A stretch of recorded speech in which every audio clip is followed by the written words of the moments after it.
So after 3 days mga kaprobinsya, gibalikan na tong area nga tong gisprehan. Nibagka na po ng sigatuka mga kaprobinsya.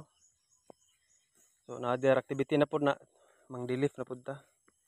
Sa kabukiran minsan kami ay namasyal kasama ko. Mayong adlaw no sab kanato mga kaprobinsya, especially sa itong mga lakatan farmers nga kanunay nagasunod nagatanaw sa tuang mga videos. Karong adlaw nakaset ang atong activity sa pag-apply og herbicide tungod kay nga tuang area to mura nagdili malibangan sa iring. Pero na yung bagnuta mga kaprobinsya tungod kay naka-recover na po ang atuang saging tungod sa gitagaan na ta og ulan. So ni daghan pod ang sagbot. So para makontrol nato na mag-apply ta og herbicide tungod kay dili nato makaya mag hagbas, lampisa, sipsip. So dakong tabang ning herbicide nga i-apply sa tuang area mga kaprobinsya. So once again, dili ta expert ning lakatan farming ha. So nga tong i-apply karon is systemic na tungod kay nagsugod na po ni og bunga. So nanam po dili na po ni siya apektuhan kaayo kung systemic nga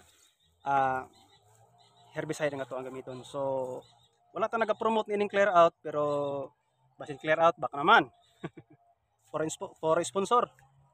So sulo-sulo ta. One on one tungod kay wala pa tay kabayad kasuhol og tao. So ang kakapoy doble gid in town.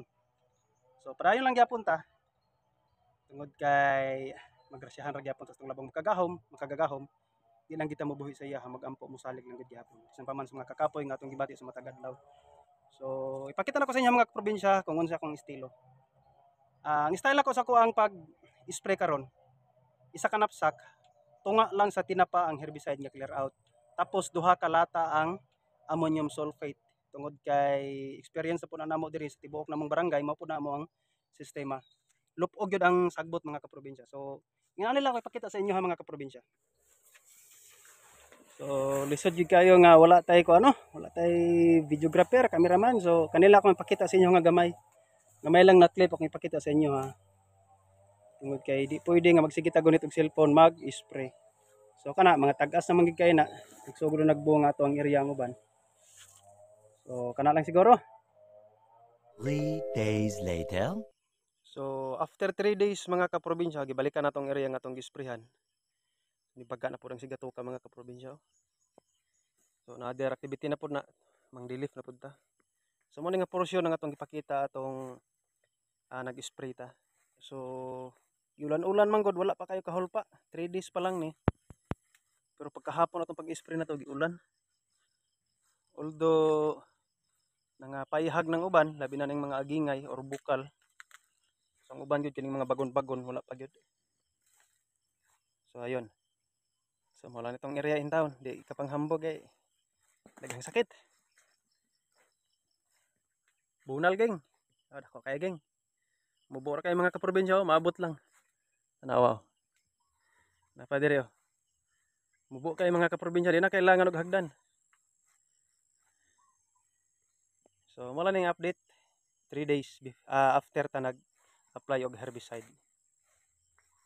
So kato lang akong update nga ipakita sa inyo mga kaprobinsya. After 3 days gibalikan na to nga tuang gisprehan. So nagpahulpa ta sa tuang sagbot, nagpahulpa po ta sa tong buhok. Pagupit na in taon ta mga kaprobinsya. Nakapanghornal gud ta di na tay kabayad sa barbero. So once again daghang salamat sa pagtanos ko ang video og once again dili ta eksperto ha.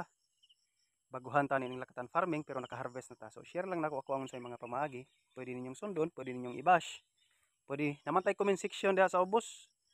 Mga veterano diha, gawas na mo diha, pag-comment lang mo diha para kung mali nga nabuhat, dili masunod sa uban. So once again, daghang salamat sa pagtanos ko ang video and more power kanatong tanan. And may the Lord God bless us all. All right.